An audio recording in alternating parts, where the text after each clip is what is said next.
Hi guys, Amy from Para Women Radio. I wanted to go live to talk about the Idaho 4 case. There's a live press conference at 4 o'clock. A man has been arrested, and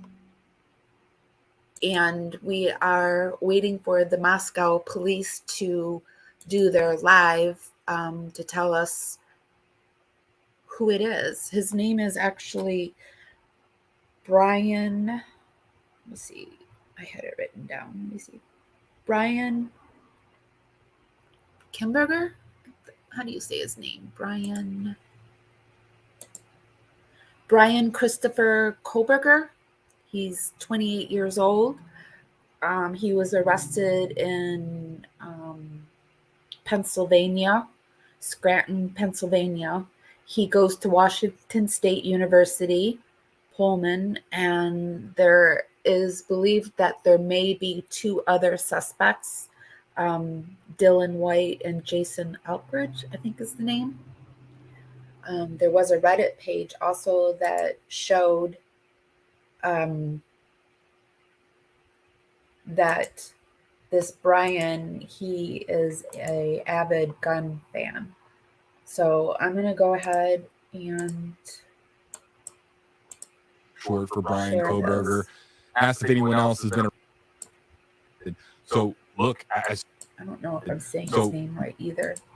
It's Bryan Kohberger. So look, as far as the big questions in this case, I went through them with Duty Run about half an hour ago.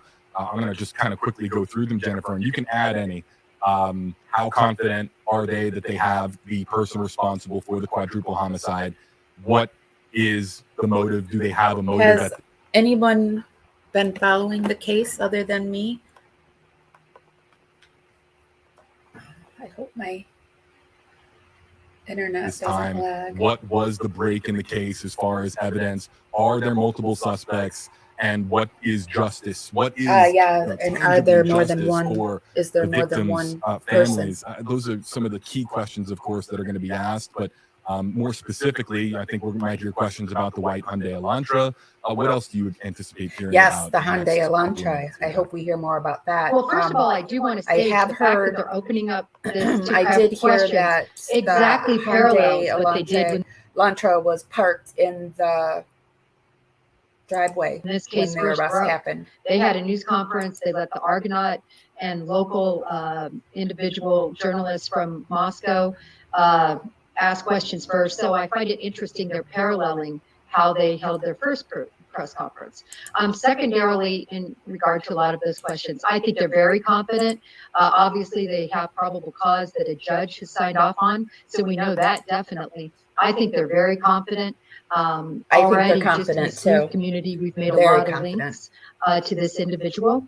And I think that Elantra, as you said, we can't say it's the Elantra, but the inference is definitely there. I think that they will hash that out at this news conference. This is my first live of the live news conference. I hope I'm doing it right, I'm very guys. curious to know about the specific questions, the DNA evidence, and what specifically is the DNA evidence that they have tying, again, 28-year-old Bryan Kohberger to the deaths of Ethan Chapin, Maddie Mogen, Xana Kernodle, and Kaylee Goncalves. Again, 20 and 21 years old, killed on November 13th in the middle of the night. Jennifer, any final thoughts? We're going to kind of taper off here into the press conference getting underway. Any final thoughts before we get underway live from Moscow, Idaho? No, other than I'm just so grateful this day has come for grateful too. Victim families. So grateful. Likewise, as we take a look now around the room, Jennifer, we're going to break down what we have learned and what we didn't learn. What are the biggest unanswered questions remaining after the press conference is over? So stick around for YouTube, Facebook, WFLA.com audience. As soon as the press conference is done, we are back live to talk about what we learned and what we didn't in regards to the arrest reportedly being made in the Idaho quadruple student homicide. Let's listen in.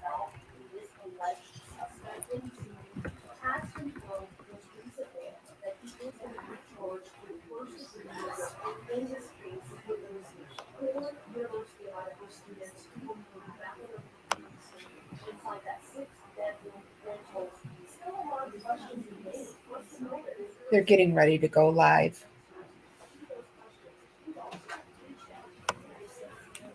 They have one man in custody, Bryan. He's a 28-year-old criminology student at University of Washington State. There may be 2 other suspects. We're going to find out. Thank you for coming today.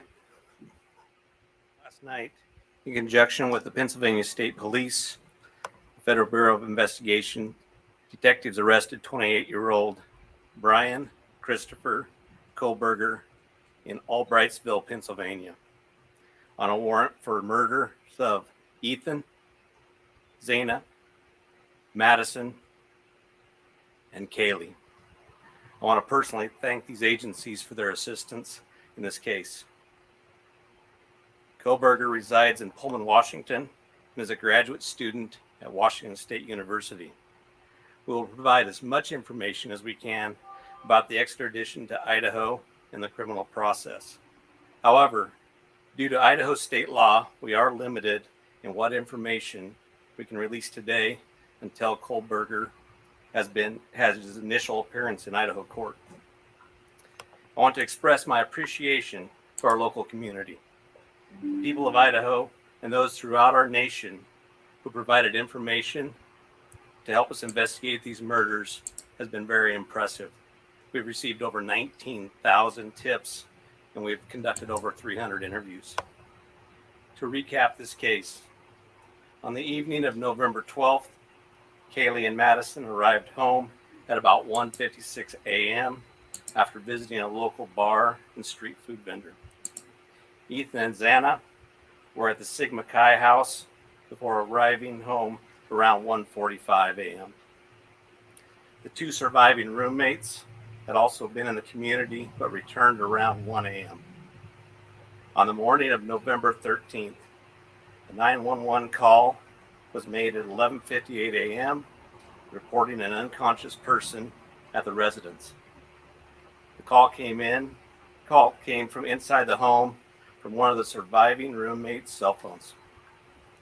Moscow police responded and found 2 victims on the 2nd floor and 2 victims on the 3rd floor. On November 17th, autopsies were conducted and the Latah County coroner confirmed the identity of the 4 victims. The cause and manner of death was homicide by stabbing. Some had defensive wounds, and each had been stabbed multiple times. These murders have shaken our community, and no arrest will ever bring back these young students. However, we do believe justice will be found through the criminal process. This was a very complex and extensive case. We developed a clear picture over time, and we stand assured that the work is not done. But be assured the work is not done. This has just started. Since November, we have remained laser focused on pursuing every lead in our pursuit of justice for the victims and their families. I recognize the frustration with the lack of information that's been released. However, providing any details in this criminal investigation might have tainted the upcoming criminal prosecution or alerted the suspect of our progress. We will continue to provide as much information as we can as the process moves forward. Today, I want to specifically thank our dedicated Moscow Police Department detectives, patrol officers, the Idaho State detectives, the Idaho State troopers, and their crime lab technicians and scientists, and the Federal Bureau of Investigation for the resources and personnel to conduct this massive investigation. It was the dedication of them and the persistence and the numerous hours that led to an arrest. Fortunately, these highly skilled people worked together as a cohesive team to solve this case. I also want to thank our community and the nation. Over the past 6 weeks, I've been continually reminded of how much our community cares. Locally, public support has been exceptional with kind words, food for investigators, and letters of support. You will never know how much your words of encouragement help us through these trying times. I appreciate each of you and each of your kindness. Agencies and individuals from across the nation have reached out to us to express their support to this department. I'm reminded how our Moscow community, our families, and the nation has been impacted by this daily. Finally, I do want to thank our media partners for the help.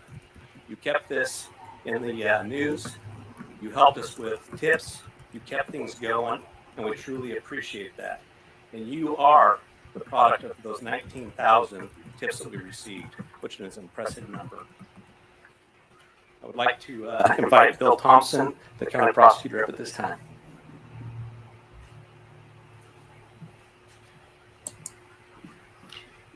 Good afternoon, folks. My name is Bill Thompson. I'm the Lake County prosecutor. And it's sad to be here, but happy to be here at the same time.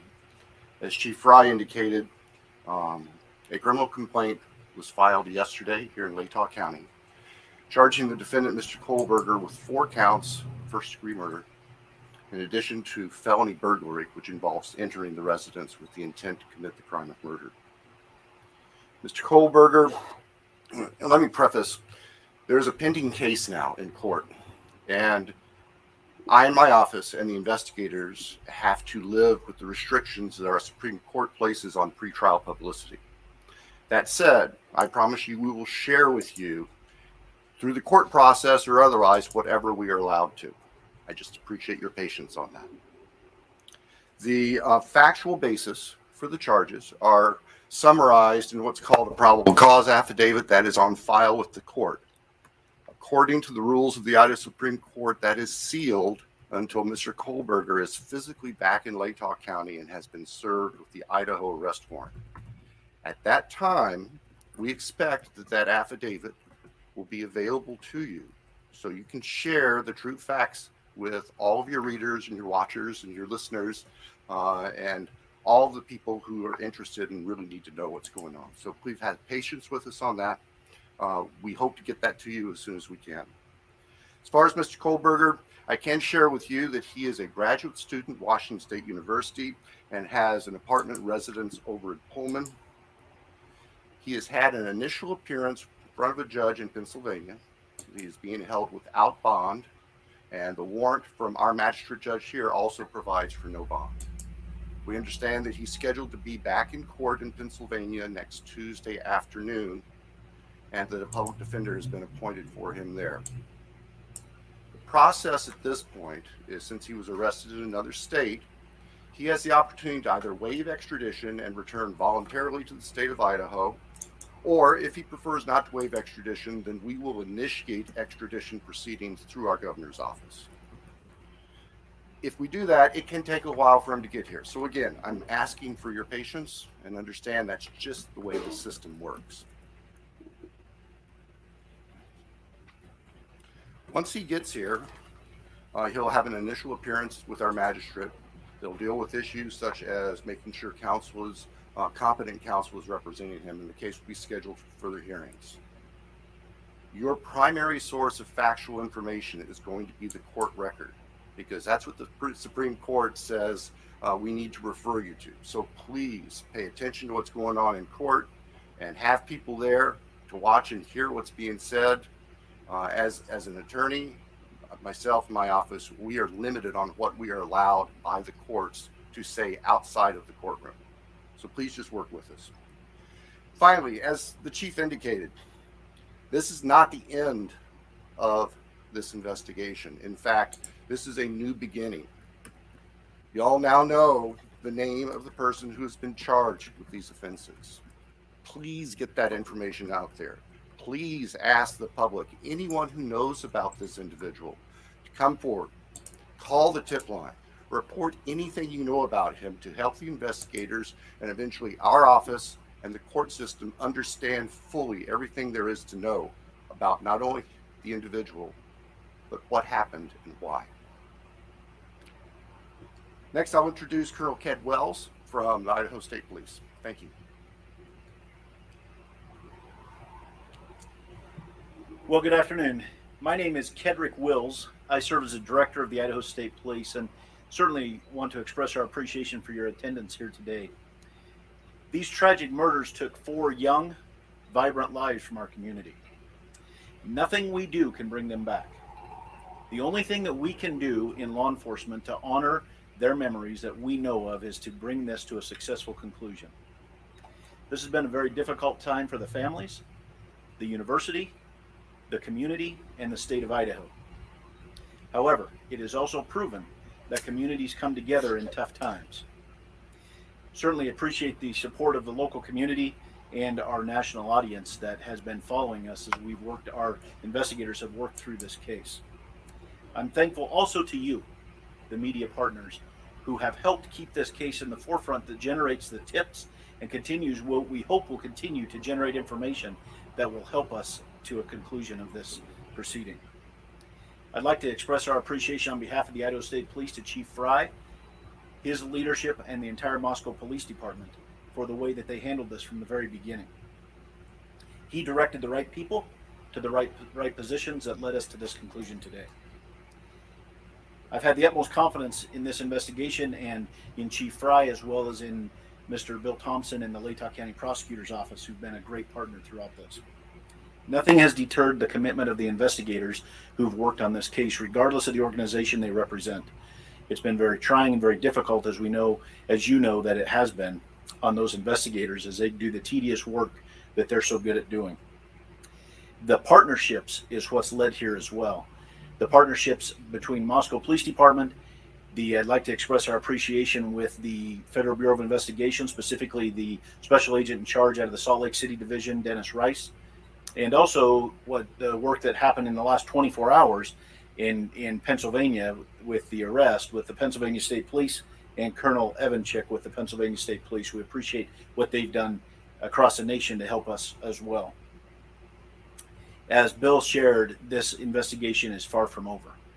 In fact, I appreciate what he shared, that this is not an ending, but rather a new beginning. The difference now is, as he shared, that we are dictated what information we can share by the court process and by laws in our state of Idaho. And so we will share, as he shared, Mr. Thompson is absolutely committed to share everything he can share through the court process. We've got to make sure that we don't get in front of that process. And we really deeply appreciate everybody's support here. The relationships that were forged here and the partnerships that were forged have led to this. And based on that is why we're here today. And we continue to believe that the best way we can honor these 4 lives that have been taken is to make sure that we have a successful outcome here. One of the partnerships that's been forged throughout this is a partnership with the University of Idaho. And on that, I'd like to introduce the president of the University of Idaho, Mr. Scott Green.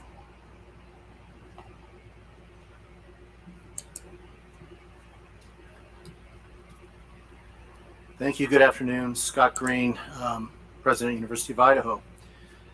Today's news and arrest is a welcome one. It's relief to our university, our community, and our extended Vandal family. The outpouring of support over the past 6 weeks helped sustain us during the most trying time. It provided the strength that helped us navigate the international scrutiny visited on our students and employees. We are truly thankful for the compassion and acts of kindness shown to our community. Kindness is contagious, and it provided the light that reclaimed ground lost to evil and darkness. We first want to acknowledge and thank Governor Little for the early promise of financial support that enabled the university to secure our campus and focus on helping our students and our employees in the wake of the crimes. We also appreciate the Idaho State Police and the highly visible security presence that brought comfort and calm to a community shocked and confused by the senseless crimes. We never lost faith that this case would be solved and are grateful for the hard work of the Moscow Police Department and their law enforcement partners. Vast and committed FBI resources brought important expertise to this complex case. Across the board, dedicated, highly competent personnel worked this case to arrest. This crime has nevertheless left a mark on our university, our community, and our state. While we cannot bring back Maddie, Kaylee, Xana, and Ethan, we can thoughtfully and purposefully carry their legacy forward in the work that we do. Our students come first. We are committed to safely delivering the college town atmosphere, campus experience, and high-touch quality education for which the University of Idaho is known. With time, we will heal. We will move forward together, and we will remain Vandal strong. With that, I'd like to turn it back over to Chief Fry.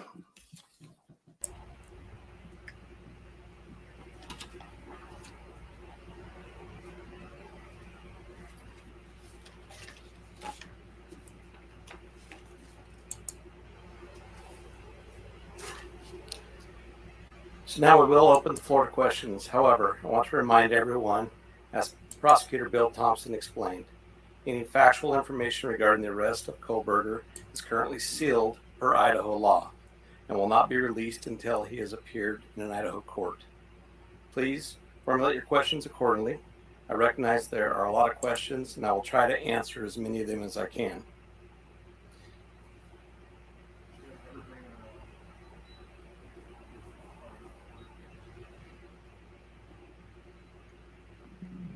Lauren Patterson, Northwest Public Broadcasting, Spokane Public Radio. I realize the records are sealed. I guess I'm not too familiar with how it works, but can you tell us what tip, what lead, what piece of evidence really led you all the way from Idaho to the suspect in Pennsylvania? As I've said in the past, that's part of our investigation, and we won't be releasing that at this time. We will have those answers. We'll have them as soon as we can make those available to you. Then a quick follow-up and a two-parter. Is our community safe, or is law enforcement still on the search for other suspects who might be involved in this attack? What I can tell you is we have an individual in custody who committed these horrible crimes, and I do believe our community is safe, but we still need to be vigilant, right? We still have talked about this in the past. We always need to be aware of our surroundings and make sure that we're aware of what's going on.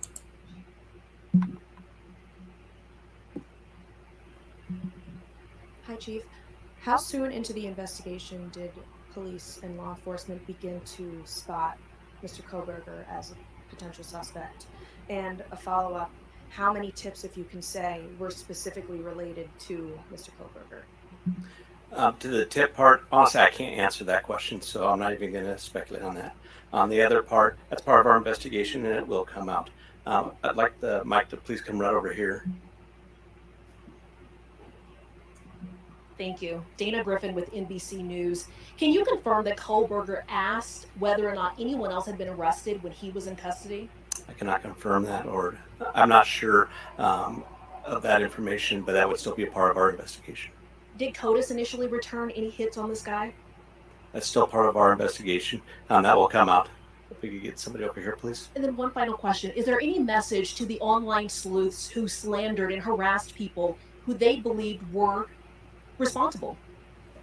There was a lot of speculation going on, and we've always said from the very beginning that we're the official message that comes out, and to pay attention to what we're putting out there to the press.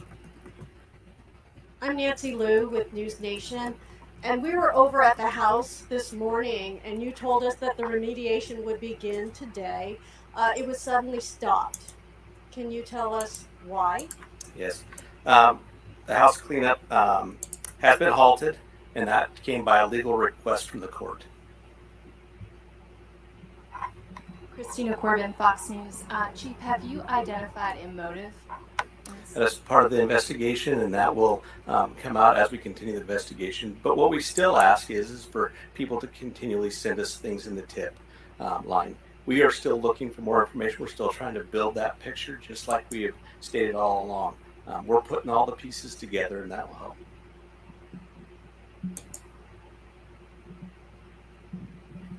Chief Veronica Miracle with CNN. Any indication that the suspect knew the victims? That's part of the investigation as well. It won't be something that will come out at this point in time, but as we continue the investigation and as this case goes to trial, that will be brought forth. Have you spoken to the families? Can you tell us what they've told you today? Are you talking to the victims' families? Yeah, we have reached out to the victims' family as we always do. We've done that daily, and we've continued to have contact with them. Hey, Nate Sanford. You mentioned earlier that you're still seeking tips about Bryan and that people should still share whatever information they have. Can you speak at all about what specifically people should be reaching out for, like if they know something? I would say anything and everything. As we've said all along, we know what tips we're looking for. We will take those tips and we will have professionals look at those and decide which pieces of those we need to use for our case. So we ask that everybody would do that. Angela Palermo, Idaho Statesman. Your department and other investigators on the case took a lot of flack for keeping information close to your chest. Are you glad that you did that, and were you worried about tipping the suspect off? I will 100% stand behind the way that we handled this investigation. And this all started from day one with our patrol officers arriving on scene, locking down the scene, us calling in the Idaho State Police, us calling in the FBI, and keeping information that was pertinent to this case very, very tight. We want to have a situation where when this goes to trial, there is no doubt that we've done everything right and we've slowed down and we've continued to slow down. We'll continue to do that. Hey, Chief. Have you guys found the murder weapon or the Hyundai Elantra? So we are still looking for all pieces of evidence, but we are still looking for the weapon. And I will say that we have found an Elantra. Stephanie Becker with CNN. Can you tell what it was like when you got the phone call when the police told you that they had your suspect? I can tell you, for a lot of law enforcement, it was a fairly sleepless couple of days with as we were leading up to everything that we were doing. But what I can tell you is I have faith in those agencies across the nation. I have faith in our officers. I have faith in the FBI, and they did a great job. But sure, there was some times, even throughout the day, that we were always concerned. Hi, Chief. Donya back at CBS News. Can you talk a little bit more about the suspect's connection to Pennsylvania? All I know is that he lives in Pennsylvania. Chief Guy Tannenbaum from Nonstop Local KHQ in Spokane. More about the Elantra. We saw reports that you mentioned that you recovered an Elantra, but can you specify where that was found? And we know that that was one of the biggest pieces of information you were asking from the public to tip. Were you able to provide an information on whether those tips led to this seizure of an Elantra? That's still part of the investigation that will come out in the future.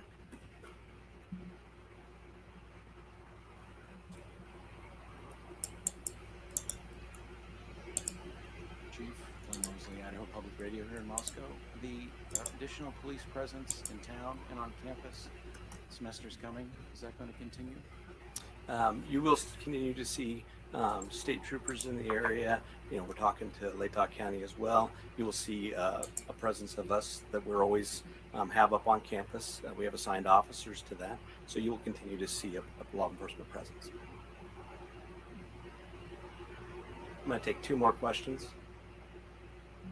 Hi, Chief. Julie Scott, ABC News. Can you tell us if you eventually had a license plate number to the Elantra and how you tracked it to Pullman? That's still part of the investigation that will come out.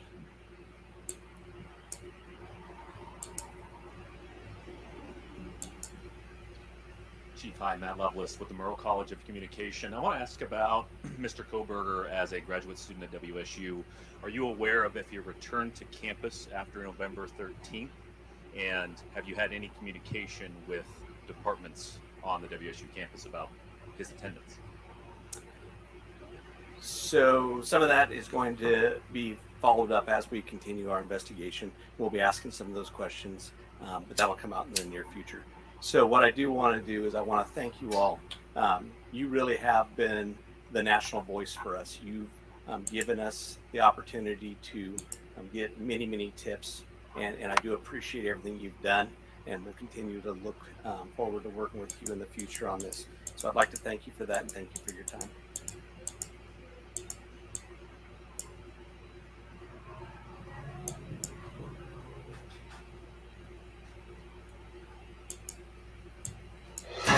Breaking here's JV Buno. The face of the suspect in the Idaho student murders, as investigators Okay, say. guys, that's the end of the news broadcast. I will be back later to talk more about the case. If you have any information that you want to share with me in the channel, you can leave a comment, or you could also email me at parawomanradio@gmail.com.